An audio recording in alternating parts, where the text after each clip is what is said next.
Chapter 8. To Wives. A footnote. Written in 1939, when there were few women in AA, this chapter assumes that the alcoholic in the home is likely to be the husband. But many of the suggestions given here may be adapted to help the person who lives with a woman alcoholic, whether she is still drinking or is recovering in AA. A further source of help is noted at the end of the chapter. With few exceptions, our book thus far has spoken of men. But what we have said applies quite as much to women. Our activities in behalf of women who drink are on the increase. There is every evidence that women regain their health as readily as men if they try our suggestions. But for every man who drinks, others are involved. The wife who trembles in fear of the next debauch, the mother and father who see their son wasting away. Among us are wives, relatives, and friends whose problem has been solved, as well as some who have not yet found a happy solution. We want the wives of Alcoholics Anonymous to address the wives of men who drink too much. What they say will apply to nearly everyone bound by ties of blood or affection to an alcoholic. As wives of Alcoholics Anonymous, we would like you to feel that we understand, as perhaps few can. We want to analyze mistakes we have made.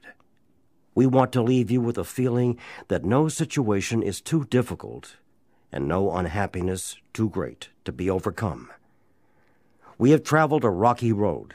There is no mistake about that. We have had long rendezvous with hurt pride, frustration, self-pity, misunderstanding, and fear. These are not pleasant companions. We've been driven to maudlin sympathy, to bitter resentment. Some of us veered from extreme to extreme, ever hoping that one day our loved ones would be themselves once more. Our loyalty and the desire that our husbands hold up their heads and be like other men have begotten all sorts of predicaments. We have been unselfish and self-sacrificing. We have told innumerable lies to protect our pride and our husbands' reputations. We have prayed, we have begged, we have been patient. We have struck out viciously. We have run away. We have been hysterical. We have been terror-stricken. We have sought sympathy. We have had retaliatory love affairs with other men. Our homes have been battlegrounds many an evening. In the morning we have kissed and made up. Our friends have counseled chucking the men, and we have done so with finality, only to be back in a little while hoping, always hoping.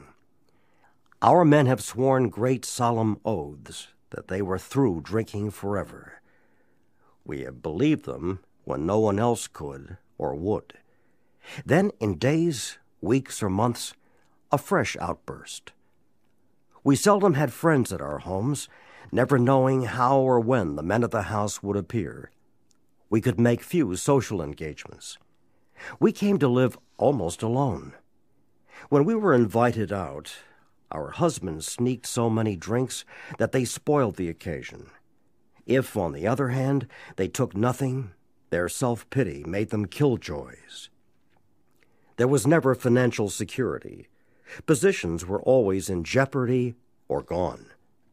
An armored car could not have brought the pay envelopes home. The checking account melted like snow in June. Sometimes there were other women. How heartbreaking was this discovery! How cruel to be told they understood our men as we did not. The bill collectors, the sheriffs, the angry taxi drivers, the policemen, the bums, the pals, and even the ladies they sometimes brought home, our husbands thought we were so inhospitable. Joy killer, nag, wet blanket, that's what they said. Next day they would be themselves again, and we would forgive and try to forget. We have tried to hold the love of our children for their father. We have told small tots that father was sick, which was much nearer the truth than we realized. They struck the children, kicked out door panels, smashed treasured crockery, and ripped the keys out of pianos. In the midst of such pandemonium, they may have rushed out, threatening to live with the other woman forever. In desperation, we have even got tight ourselves, the drunk to end all drunks. The unexpected result was that our husbands seemed to like it. Perhaps at this point we got a divorce and took the children home to father and mother. Then we were severely criticized by our husbands' parents for desertion. Usually we did not leave. We stayed on and on. We finally sought employment ourselves as destitution faced us and our families. We began to ask medical advice as the sprees got closer together. The alarming physical and mental symptoms, the deepening pall of remorse, depression, and inferiority that settled down on our loved ones, these things terrified and distracted us. As animals on a treadmill, we have patiently and wearily climbed, falling back in exhaustion after each futile effort to reach solid ground. Most of us have entered the final stage with its commitment to health resorts, sanitariums, hospitals, and jails. Sometimes there were screaming delirium and insanity. Death was often near. Under these conditions, we naturally made mistakes. Some of them rose out of ignorance of alcoholism. Sometimes we sensed dimly that we were dealing with sick men. Had we fully understood the nature of the alcoholic illness, we might have behaved differently. How could men who loved their wives and children be so unthinking, so callous, so cruel? There could be no love in such persons, we thought. And just as we were being convinced of their heartlessness, they would surprise us with fresh resolves and new attentions. For a while, they would be their old sweet selves, only to dash the new structure of affection to pieces once more. Asked why they commenced to drink again, they would reply with some silly excuse, or none. It was so baffling, so heartbreaking. Could we have been so mistaken in the men we married? When drinking, they were strangers. Sometimes they were so inaccessible that it seemed as though a great wall had been built around them. And even if they did not love their families, how could they be so blind about themselves? What had become of their judgment, their common sense, their willpower? Why could they not see that drink meant ruin to them?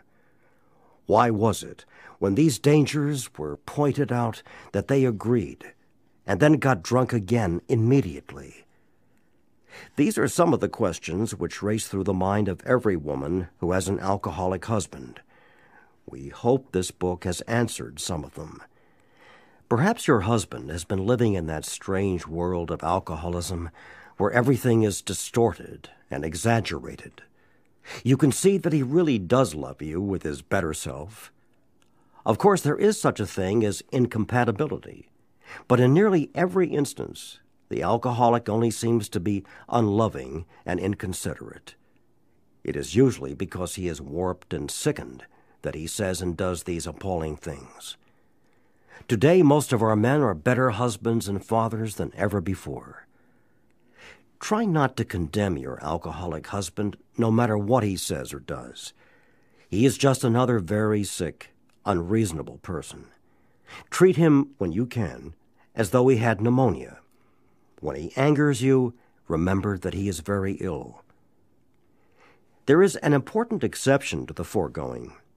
We realize some men are thoroughly bad-intentioned, that no amount of patience will make any difference. An alcoholic of this temperament may be quick to use this chapter as a club over your head. Don't let him get away with it. If you are positive he is one of this type, you may feel you had better leave. Is it right to let him ruin your life and the lives of your children? Especially when he has before him a way to stop his drinking and abuse if he really wants to pay the price. The problem with which you struggle usually falls within one of four categories. 1.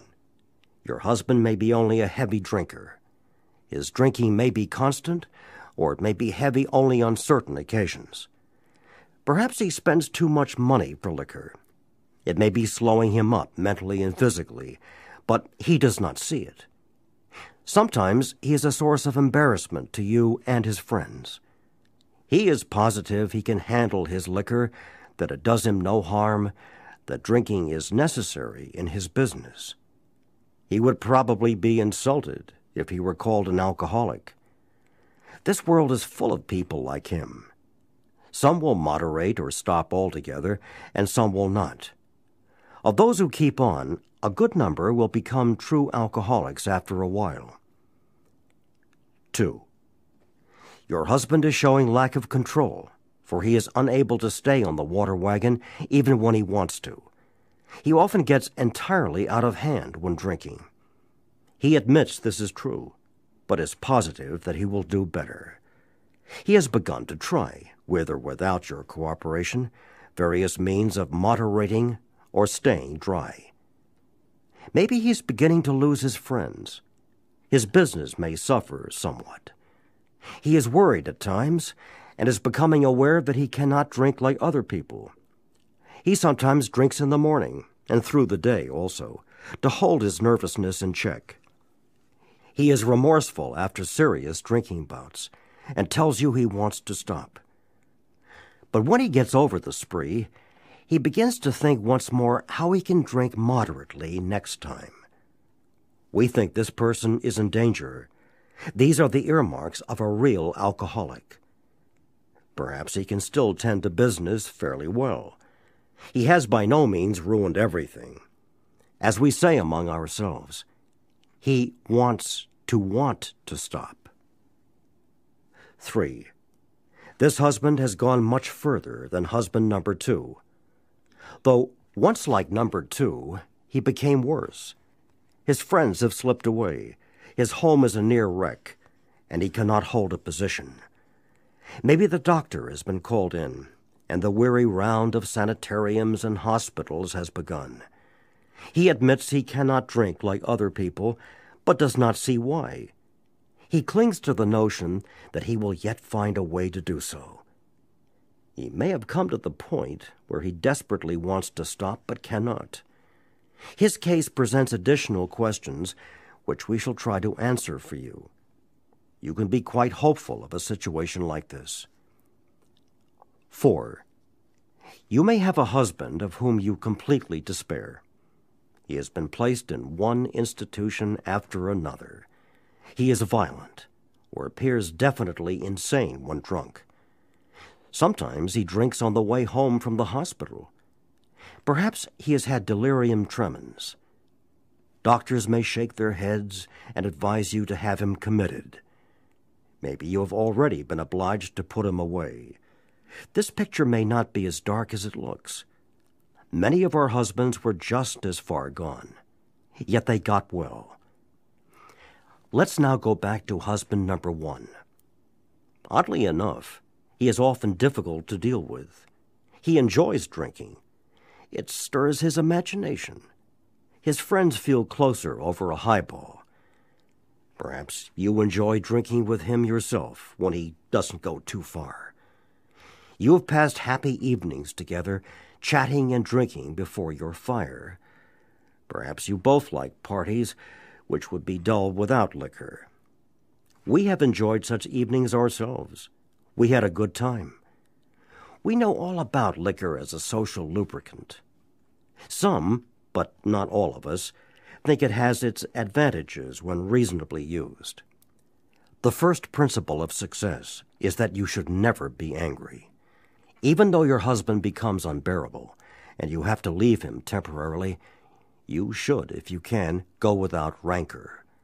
Patience and good temper are most necessary.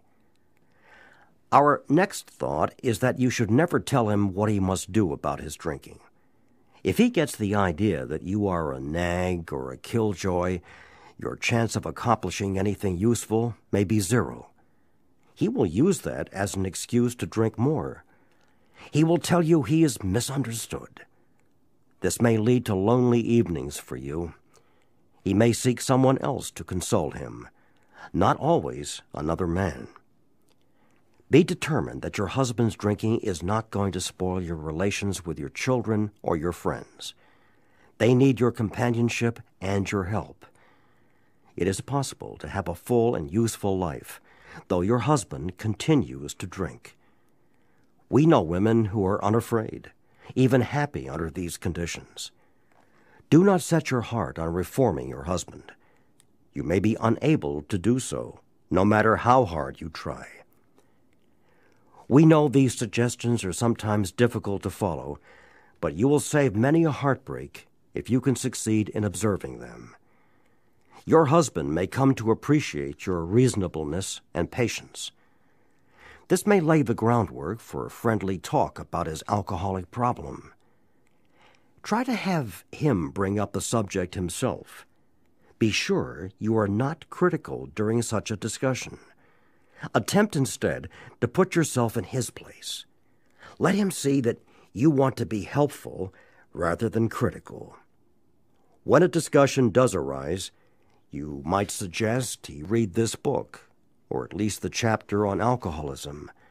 Tell him you have been worried, though perhaps needlessly. You think he ought to know the subject better, as everyone should have a clear understanding of the risk he takes if he drinks too much. Show him you have confidence in his power to stop or moderate. Say you do not want to be a wet blanket, that you only want him to take care of his health. Thus you may succeed in interesting him in alcoholism. He probably has several alcoholics among his own acquaintances. You might suggest that you both take an interest in them. Drinkers like to help other drinkers. Your husband may be willing to talk to one of them. If this kind of approach does not catch your husband's interest, it may be best to drop the subject. But after a friendly talk, your husband will usually revive the topic himself. This may take patient waiting, but it will be worth it. Meanwhile, you might try to help the wife of another serious drinker. If you act upon these principles, your husband may stop or moderate. Suppose, however, that your husband fits the description of number 2. The same principles which applied to husband number 1 should be practiced. But after his next binge, ask him if he would really like to get over drinking for good. Do not ask that he do it for you or anyone else. Just would he like to? The chances are he would. Show him your copy of this book and tell him what you have found out about alcoholism. Show him that, as alcoholics, the writers of the book understand. Tell him some of the interesting stories you have read. If you think he will be shy of a spiritual remedy, ask him to look at the chapter on alcoholism. Then perhaps he will be interested enough to continue. If he is enthusiastic, your cooperation will mean a great deal. If he is lukewarm or thinks he is not an alcoholic, we suggest you leave him alone. Avoid urging him to follow our program. The seed has been planted in his mind. He knows that thousands of men, much like himself, have recovered. But don't remind him of this after he has been drinking, for he may be angry. Sooner or later, you are likely to find him reading the book once more. Wait until repeated stumbling convinces him he must act, for the more you hurry him, the longer his recovery may be delayed. If you have a number 3 husband, you may be in luck. Being certain he wants to stop, you can go to him with this volume as joyfully as though you had struck oil. He may not share your enthusiasm, but he is practically sure to read the book, and he may go for the program at once. If he does not, you will probably not have long to wait. Again, you should not crowd him. Let him decide for himself. Cheerfully see him through more sprees. Talk about his condition, or this book, only when he raises the issue. In some cases, it may be better to let someone outside the family present the book. They can urge action without arousing hostility. If your husband is otherwise a normal individual, your chances are good at this stage. You would suppose that men in the fourth classification would be quite hopeless, but that is not so. Many of Alcoholics Anonymous were like that. Everybody had given them up. Defeat seemed certain. Yet often such men had spectacular and powerful recoveries. There are exceptions. Some men have been so impaired by alcohol that they cannot stop. Sometimes there are cases where alcoholism is complicated by other disorders. A good doctor or psychiatrist can tell you whether these complications are serious. In any event, try to have your husband read this book. His reaction may be one of enthusiasm. If he is already committed to an institution, but can convince you and your doctor that he means business, give him a chance to try our method, unless the doctor thinks his mental condition too abnormal or dangerous. We make this recommendation with some confidence. For years, we have been working with alcoholics committed to institutions. Since this book was first published, AA has released thousands of alcoholics from asylums and hospitals of every kind. The majority have never returned. The power of God goes deep. You may have the reverse situation on your hands. Perhaps you have a husband who is at large, but who should be committed. Some men cannot or will not get over alcoholism. When they become too dangerous, we think the kind thing is to lock them up. But of course a good doctor should always be consulted. The wives and children of such men suffer horribly, but not more than the men themselves. But sometimes you must start life anew. We know women who have done it. If such women adopt a spiritual way of life, their road will be smoother. If your husband is a drinker, you probably worry over what other people are thinking, and you hate to meet your friends. You draw more and more into yourself, and you think everyone is talking about conditions at your home. You avoid the subject of drinking even with your own parents. You do not know what to tell the children. When your husband is bad, you become a trembling recluse, wishing the telephone had never been invented. We find that most of this embarrassment is unnecessary. While you need not discuss your husband at length, you can quietly let your friends know the nature of his illness. But you must be on guard not to embarrass or harm your husband. When you have carefully explained to such people that he is a sick person, you will have created a new atmosphere. Barriers which have sprung up between you and your friends will disappear with the growth of sympathetic understanding. You will no longer be self-conscious or feel that you must apologize as though your husband were a weak character. He may be anything but that. Your new courage, good nature, and lack of self-consciousness will do wonders for you socially. The same principle applies in dealing with the children. Unless they actually need protection from their father, it is best not to take sides in any argument he has with them while drinking. Use your energies to promote a better understanding all around. Then that terrible tension which grips the home of every problem drinker will be lessened. Frequently, you have felt obliged to tell your husband's employer and his friends that he was sick, when as a matter of fact he was tight. Avoid answering these inquiries as much as you can. Whenever possible, let your husband explain. Your desire to protect him should not cause you to lie to people when they have a right to know where he is and what he is doing. Discuss this with him when he is sober and in good spirits. Ask him what you should do if he places you in such a position again. But be careful not to be resentful about the last time he did so. There is another paralyzing fear. You may be afraid your husband will lose his position. You are thinking of the disgrace and hard times which will befall you and the children. This experience may come to you, or you may already have had it several times. Should it happen again, regard it in a different light. Maybe it will prove a blessing. It may convince your husband he wants to stop drinking forever. And now you know that he can stop if he will. Time after time, this apparent calamity has been a boon to us, for it opened up a path which led to the discovery of God. We have elsewhere remarked how much better life is when lived on a spiritual plane. If God can solve the age-old riddle of alcoholism, He can solve your problems too.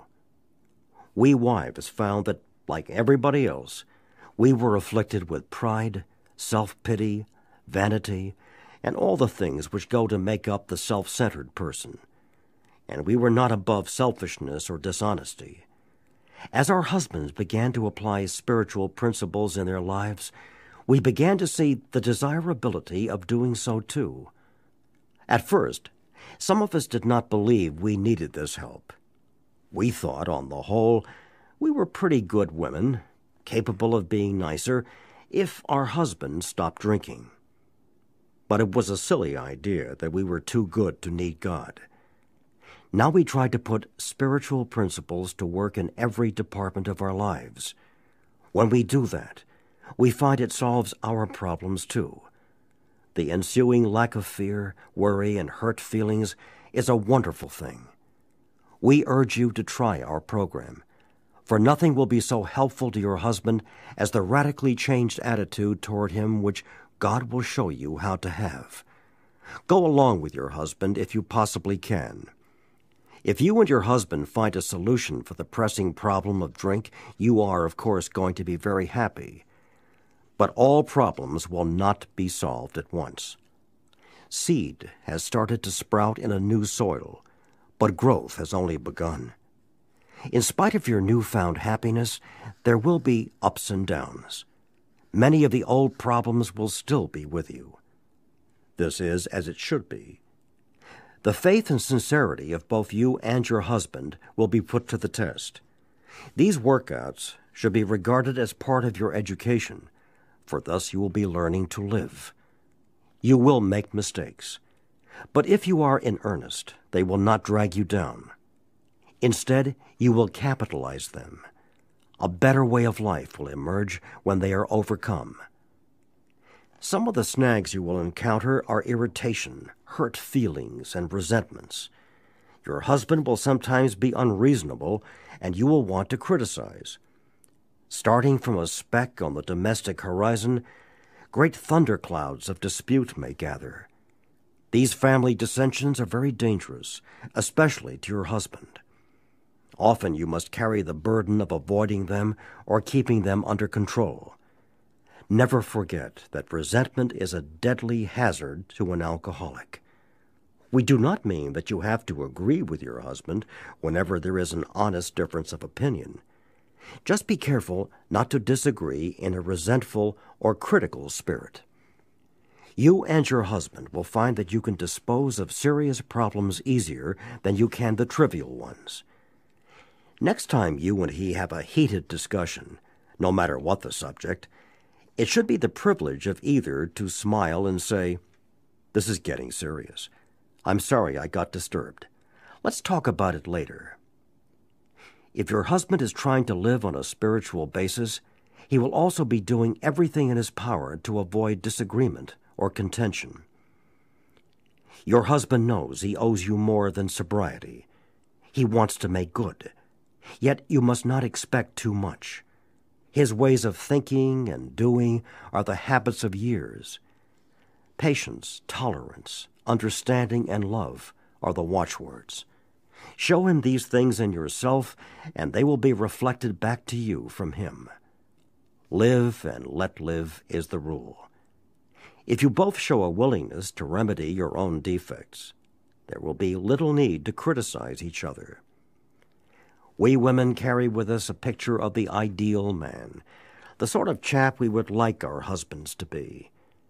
It is the most natural thing in the world, once his liquor problem is solved, to feel that he will now measure up to that cherished vision. The chances are he will not, for, like yourself, he is just beginning his development. Be patient. Another feeling we are very likely to entertain is one of resentment that love and loyalty could not cure our husbands of alcoholism. We do not like the thought that the contents of a book or the work of another alcoholic has accomplished in a few weeks that for which we struggled for years. At such moments, we forget that alcoholism is an illness over which we could not possibly have had any power. Your husband will be the first to say it was your devotion and care which brought him to the point where he could have a spiritual experience. Without you, he would have gone to pieces long ago. When resentful thoughts come, try to pause and count your blessings. After all, your family is reunited. Alcohol is no longer a problem, and you and your husband are working together toward an undreamed-of future. Still another difficulty is that you may become jealous of the attention he bestows on other people, especially alcoholics. You have been starving for his companionship, yet he spends long hours helping other men and their families. You feel he should now be yours. The fact is that he should work with other people to maintain his own sobriety. Sometimes he will be so interested that he becomes really neglectful. Your house is filled with strangers. You may not like some of them. He gets stirred up about their troubles, but not at all about yours. It will do little good if you point that out and urge more attention for yourself. We find it a real mistake to dampen his enthusiasm for alcoholic work. You should join in his efforts as much as you possibly can. We suggest that you direct some of your thought to the wives of his new alcoholic friends. They need the counsel and love of a woman who has gone through what you have. It is probably true that you and your husband have been living too much alone, for drinking many times isolates the wife of an alcoholic. Therefore, you probably need fresh interests and a great cause to live for as much as your husband. If you cooperate, rather than complain, you will find that his excess enthusiasm will tone down. Both of you will awaken to a new sense of responsibility for others. You, as well as your husband, ought to think of what you can put into life instead of how much you can take out. Inevitably, your lives will be fuller for doing so. You will lose the old life to find one much better. Perhaps your husband will make a fair start on the new basis, but just as things are going beautifully, he dismays you by coming home drunk. If you are satisfied he really wants to get over drinking, you need not be alarmed. Though it is infinitely better that he have no relapse at all, as has been true with many of our men, it is by no means a bad thing in some cases. Your husband will see at once that he must redouble his spiritual activities if he expects to survive. You need not remind him of his spiritual deficiency. He will know of it. Cheer him up and ask him how you can be still more helpful. The slightest sign of fear or intolerance may lessen your husband's chance of recovery. In a weak moment, he may take your dislike of his high-stepping friends as one of those insanely trivial excuses to drink. We never tried to arrange a man's life so as to shield him from temptation. The slightest disposition on your part to guide his appointments or his affairs so he will not be tempted will be noticed. Make him feel absolutely free to come and go as he likes. This is important. If he gets drunk, don't blame yourself. God has either removed your husband's liquor problem or he has not. If not, it had better be found out right away. Then you and your husband can get right down to fundamentals. If a repetition is to be prevented, place the problem, along with everything else, in God's hands. We realize that we have been giving you much direction and advice. We may have seemed to lecture. If that is so, we are sorry, for we ourselves don't always care for people who lecture us. But what we have related is based upon experience, some of it painful. We had to learn these things the hard way. That is why we are anxious that you understand and that you avoid these unnecessary difficulties. Footnote: The Fellowship of Al-Anon Family Groups was formed about 13 years after this chapter was written. Though it is entirely separate from Alcoholics Anonymous, it uses the general principles of the AA program as a guide for husbands, wives, relatives, friends, and others close to alcoholics. The foregoing pages, though addressed only to wives, indicate the problems such people may face. Al-Anon, for teenage children of alcoholics, is a part of Al-Anon. So to you out there who may soon be with us, we say, good luck, and God bless you.